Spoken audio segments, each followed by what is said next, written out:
মানুষ ব্যস্ত হয়ে পড়েছে এখন খুব। মানুষের এই ব্যস্ততার কারণ কি এবং মানুষ কখন ব্যস্ত হয়? ব্যস্ত হচ্ছে এমন একটি ভাব, যে ভাব হচ্ছে অস্তিত্বের বিপরীত ভাবকেই বলে ব্যস্ত।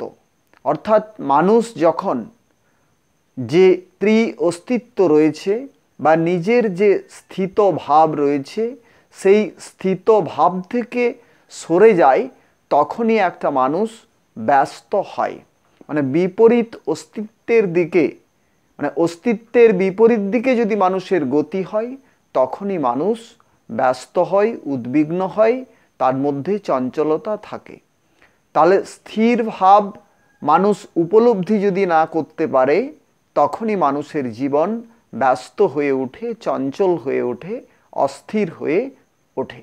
তাহলে আমাদের এই যে অস্থিরতা, এই যে চঞ্চলতা, এই যে ব্যস্ততা, এর কারণ কি? আমাদের ব্যস্ততার কারণ হচ্ছে আমাদের যে আত্মস্থ ভাব রয়েছে, এই ভাবকে আমরা উপলব্ধি করতে পারি না বলেই আমরা ব্যস্ত হয়ে পড়ি। তাহলে আমরা কিভাবে আমাদের অস্তিত্বকে উপলব্ধি করব? আমাদের অস্তিত্বকে উপলব্ধি করব আমরা প্রাকৃত লোকের যে বস্তু রয়েছে, দ্রব্য রয়েছে, এর অন্তরে এবং বাইরে চৈতন্যের যে ব্যাপক সম্পর্ক রয়েছে, এই সম্পর্ককে যতক্ষণ না পর্যন্ত আমরা উপলব্ধি করতে পারছি, ততক্ষণ পর্যন্ত আমরা আত্মবোধে উন্নীত হতে পারি না, বা নিজের চিৎ শক্তিকে বা নিজের স্বরূপকে আমরা বুঝতে পারি না। আমাদের মধ্যে কি কি ধারণা করার ক্ষমতা আছে, বা আমাদের মধ্যে যে কি কি ভাব রয়েছে বা কি কি ধর্ম রয়েছে, এইগুলো যদি আমরা বুঝতে না পারি, তখনই আত্মভাব, আত্মধর্মকে উপলব্ধি যতক্ষণ না করতে পারছি, ততক্ষণ পর্যন্ত আমি জিনিসটা কি বা আমি কে, এই ধারণা আমরা করতে পারি না। তাহলে আমি বলতে বোঝায় সমগ্র ধর্ম, সমগ্র ভাব, সমগ্র গুণকে উপলব্ধি করার বা ধারণা করার এক শক্তি। তাহলে এই শক্তিকে যতক্ষণ না পর্যন্ত আমরা উপলব্ধি করতে পারছি, ততক্ষণ পর্যন্ত আমাদের জীবনের চঞ্চলতা, অস্থিরতা, ব্যস্ততা এগুলো কাটবে না। তাহলে এগুলোকে কাটাতে যদি আমরা পারি, তখনই যে সর্বব্যাপক আনন্দ প্রাকৃত লোক, চৈতন্য লোকে সর্বব্যাপ্ত রয়েছে, ব্যাপক রূপে রয়েছে, এই ধারণা তারপর যখন আমরা করব, তখনই আমাদের জীবনে কি আসবে?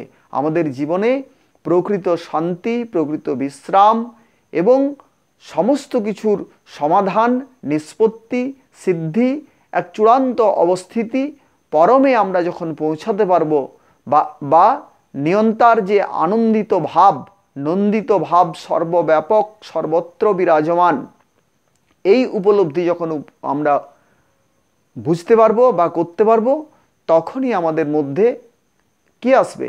আমরা আনন্দ লোকে পৌঁছে যাব এবং আমাদের আনন্দ প্রাপ্তি ঘটবে। তখনই আমাদের জীবনের সমস্ত কিছুর সমাধান হবে, তখনই আমরা সঠিক বিশ্রাম, সঠিক আশ্রয়ে আশ্রিত হব। তাই আমাদের এই ব্যস্ত জীবন, চঞ্চল জীবন বা অস্থির জীবনকে আমরা সুস্থির করতে পারি আমাদের বিদ্যার দ্বারা। ভারতীয় যে প্রাচীন বিদ্যা ছিল যোগ, এই যোগ অভ্যাসের দ্বারাই এই অস্তিত্বের পরিচয় আমরা লাভ করব, সত্যের পরিচয় আমরা লাভ করব। না হলে আমরা কি করছি? মিথ্যাকেই সত্যি বলে ভাবছি এবং সত্যকে মিথ্যা রূপে ভাবছি। তাই মিথ্যাকে সত্য রূপে ভাবা বা সত্যকে মিথ্যা রূপে ভাবা, এইগুলো কি? এগুলো হচ্ছে হীন বিদ্যার পরিচয়, হীন মনোবৃত্তি এবং হীন শিক্ষা এবং বিবেকহীন বিচার শক্তির এক প্রকাশ বলে গণ্য করা উচিত। তাই মিথ্যাকে মিথ্যা রূপেই আমরা দেখব, সত্যকে সত্য রূপেই দেখব। তাহলে ত্রিসত্য যে রূপে রয়েছে, যে ভাবে রয়েছে, তাকে উপলব্ধি করা যায় শুধুমাত্র যোগের দ্বারা। যোগ ছাড়া সত্যের উপলব্ধি অসম্ভব।